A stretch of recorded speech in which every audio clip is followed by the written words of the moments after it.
อันนี้มันก็แม่นของรัฐบาลเท่านี้ติเมียนคอยให้คอยบริบาลโจมตีอย่างสักอย่างนะไอ้ไอ้รับผิดชอบอยู่นี่ป่ะไอ้อยู่หน่วยงานยังเจ้าหน้าที่ผมแม่นส่งเสื้อไอ้บรินุ้งแบบเจ้าหน้าที่นะสิพาทุกคนมาเบิ่งอีกคลิปหนึ่งของบ่าวหมอแคนที่เป็นประเด็นในสังคมที่บ่าวหมอแคนไปถ่ายรูปองค์การกฎกาแห่งรัฐ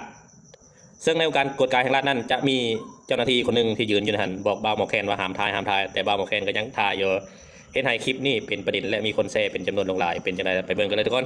ผมพี่น้องบังเอิญเลยนี่เห็นไอ้เพิ่น2คนเนาะว่ามาแข่งกับผมมาเลาะลิ้นไปกะสิไปเที่ยวหอพิพิธภัณฑ์เนี่ยแต่ก็ลืมมาเป็นบันทิตมาอย่างนี้แต่ก็อยู่นี้อยู่นานหอพิพิธภัณฑ์นี่ก็จะมีองค์การ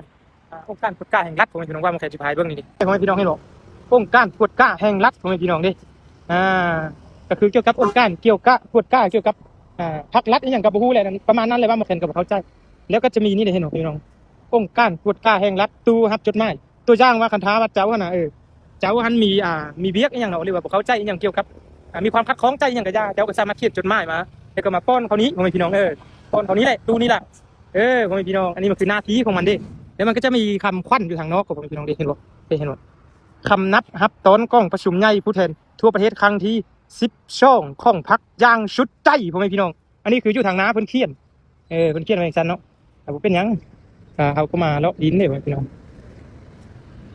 มาดิไอ้อยู่นี่ป่ะอยู่เรียกอยู่นี่ป่ะแม่นโลกที่มันได้ดูไว้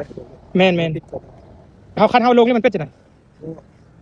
แม่น้องกระทายวะองค์การกฎกาของรัฐตั้งอยู่บ้านนี้เด้บ้านผลพะเนาบ่อันนี้คนบ้านนอกเขาจะให้คนอยู่บ้านเฮาเฮ็ดป่ะบ่ได้ทายทางในได้อยู่ไสประตูใส่เอาแล้วอันนี้มันก็แม่นของรัฐบาลเท่านี้ติเมียนคอยให้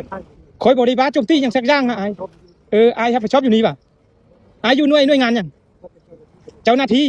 ผมแม่นส่งเสื้อไอ้บรินุ้งแบบเจ้าหน้าที่นะเอาเห็นบุเกี้ยวจังไรน้องบ้าบางไอ้อยู่หน่วยยังคือว่าเจ้าหน้าที่น้องงงเจ้าหน้าที่มันต้องแบบเป็นยังตรงไทยบ่ไรอันนี้มันก็เป็นของประชาชนลาวทุกคนมันจังไรอันบ่ไรจังมาจากหูคำว่าบ่ไรน้องบ่ไรเบาโจมตีสักอย่าง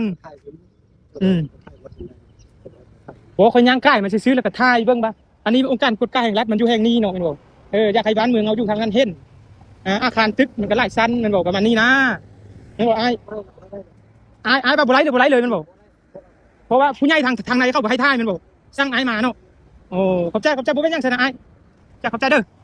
น้องก็ฮู้เท่าบ่ถึงการได้มาแต่บ้านนอก